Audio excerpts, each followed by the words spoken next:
heard the loud bang, and I felt myself getting blown up slightly and turned around. And then once I landed my bum, I then lifted my leg up to see what damage had done, and my leg was gone about the top of boot height, because I could see my top lace from my boot was still attached to me. I knew then straight away that my life was changed.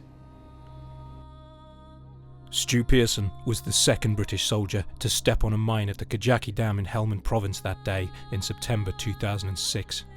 He wouldn't be the last. By the time Stu and the rest of his 3 para colleagues were winched out of the minefield, half a dozen men had suffered serious injuries. 3 soldiers had lost their legs, and one, Corporal Mark Wright, had lost his life. Park the politics for a moment. This film's not about that. This is about actually what the blokes get up to, what raw courage is about, and what, you know, our young men and women really do. This isn't an out-and-out war film, this isn't a campaign film, this isn't a sort of polemic on the horrors of war. It is a really, really compelling boys' own adventure that just highlights the heroism of the troops that were involved in this particular action. It was really important to us that we made this an authentic retelling of the story. So we started out by reading the Board of Inquiry report, but even its dry language couldn't strip the drama out of the incident. The mines, they're a hidden enemy that you don't know when you're walking around here what was going off next. You couldn't actually believe it unless you actually went through it itself. The film is an edge-of-your-seat thriller. We spoke to everybody that was involved to try and get the banter and the language and the characterisation just right. We've had to do no embellishment whatsoever. Whether you believe in war or don't believe in war, that's got nothing to do with it. We didn't ask to go to Afghanistan and have a fight with the Taliban. We get told to go there. The guys that were in the minefield that day, you don't do it for Queen and Country, you do it for your mates. We all knew each other, and that's why we done what we done, and there was so many brave guys out there.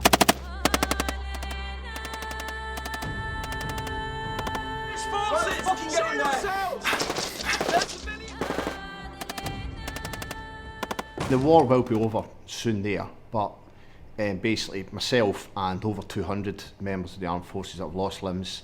The war is still going because we've got to deal with this every day. Our war's always going on, and it basically always will do. It could be a roaring success, but notwithstanding that, they've been prepared right from the outset to say, look, we'll give a percentage of the proceeds to military charities. I think with film you have an opportunity to galvanise an audience, and it's a compelling means by which to tell a story. We hope to build a real event around the release of this film and get this story of some very brave guys doing some very brave things to a very wide audience.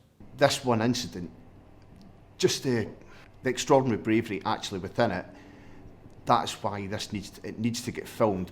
Push left, you see the broken down... You have to ask yourself, why is it that we don't see British troops on screen?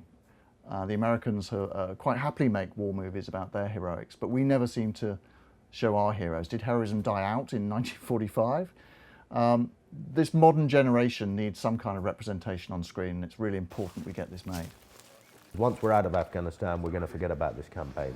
We need to look after our servicemen and women, a grateful nation, and I think this film will be a really good vehicle to show why there's a long-lasting legacy. And because of the actions that Mark took, I mean, he knew he was dying without a shadow of a doubt, but he managed to cling on to the very end. And I mean, it could so easily have ended totally different, where there could have been 2 or 3 of us that died.